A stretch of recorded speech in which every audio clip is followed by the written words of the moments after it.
Hello guys! For today's video, i-share ko lang sa inyo kung paano ako mag-edit ng aking video using this app. First is i-click mo lang yung plus sign and then choose yung 16:9 ratio. Sa may bandang right side, may bilog doon. I-click nyo yun sa may media and mamili kayo ng video or photo or background na gusto nyong ilagay. So, yung napili ko is a video file for my introduction. Gusto kong i-cut yung ibang part ng video. I-click nyo lang yung file and then may makikita kayo na parang gunting sa may bandang right side. I-click nyo lang yon and pwede na kayong mag-trim or alisin yung ibang part ng video. Yung playhead na tinutukoy dyan ay yung line sa may lower center part ng screen.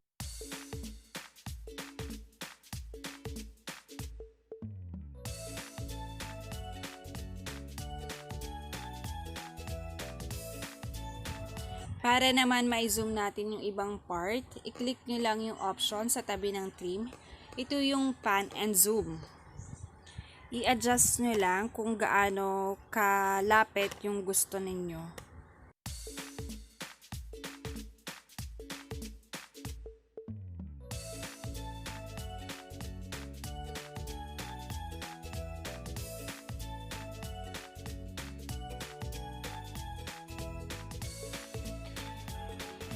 Click nyo lang po ulit yung media if mag-a-add na po kayo ng another video or photo.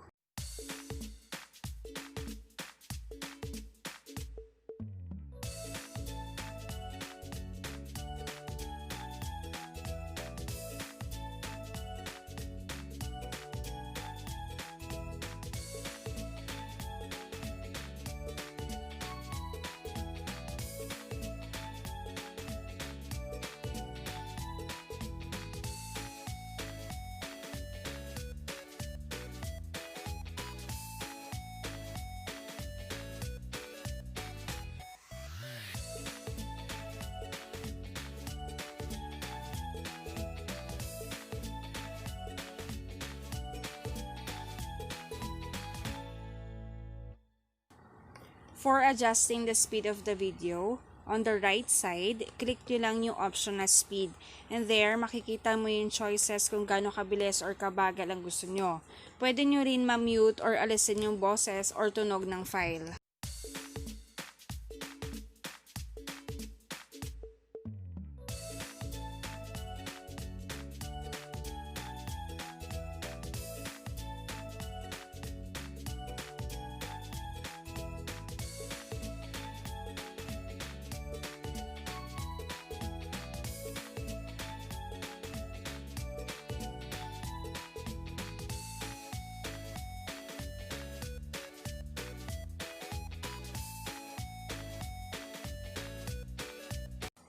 Kung may buburahin ka naman, ay i-click mo lang yung file and then sa may left side, may parang trash can doon.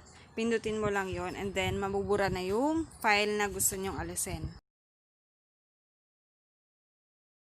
If you want to duplicate a certain file, i-click nyo lang ito and makikita nyo sa may bandang left side, may tatlong tuldok.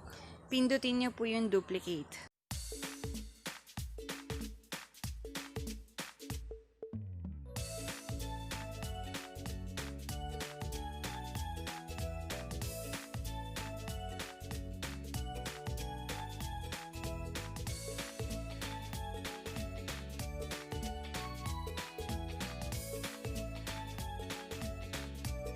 We can also put a second layer sa ating video.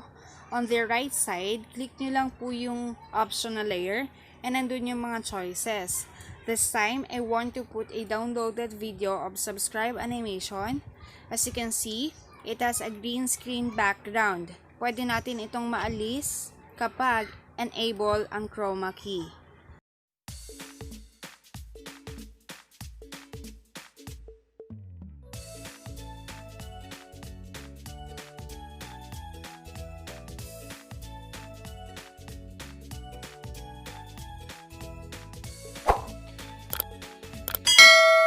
Sa right side, sa tabi ng pan and zoom, pwede nyong ma-adjust yung volume.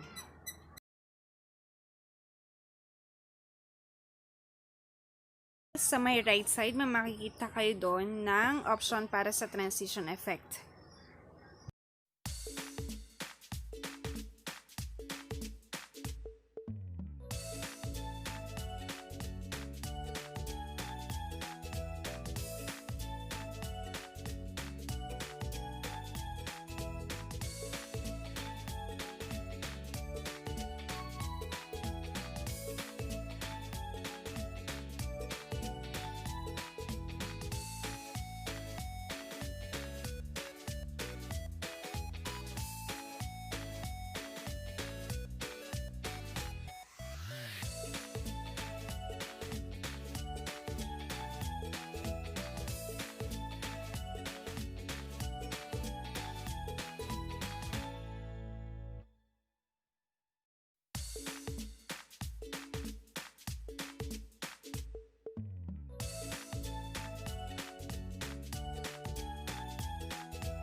Sa may right side, sa lower part ng bilog, pwede kayo mag-add ng voice over or voice recording.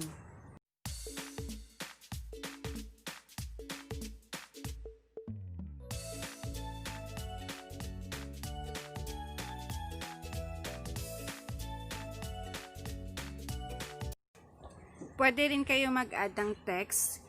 Just click yung layer na option and click nyo lang yung text.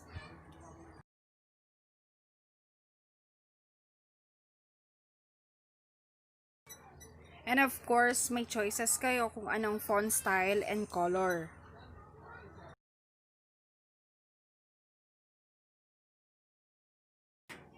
And also, you can add animation doon sa text.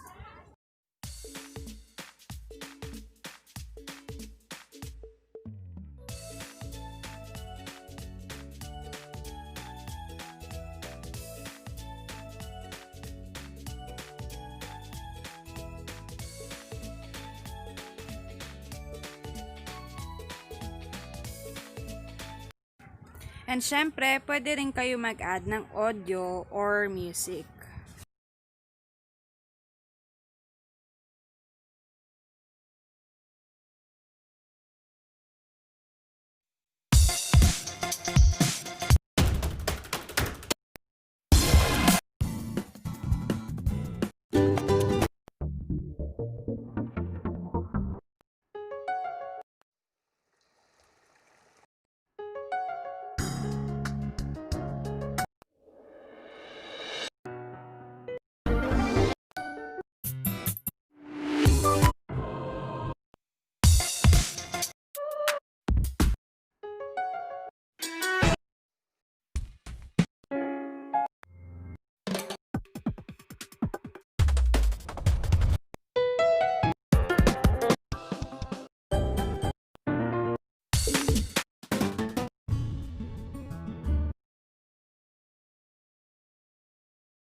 If you want to see the final edited video, just click the link on the description below.